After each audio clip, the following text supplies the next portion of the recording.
Then he went to a big department store of big town. He walked up to one of the counters. "I'd like a sock of pears," he said to the lady behind the counter. "You mean a pair of socks?" She smiled, and she showed bright red socks. Mr. Topsy Turvy put in his hands. Then he tried to leave.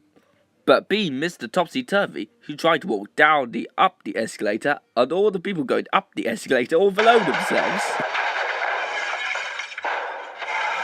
It was a terrible Topsy Turvy jump.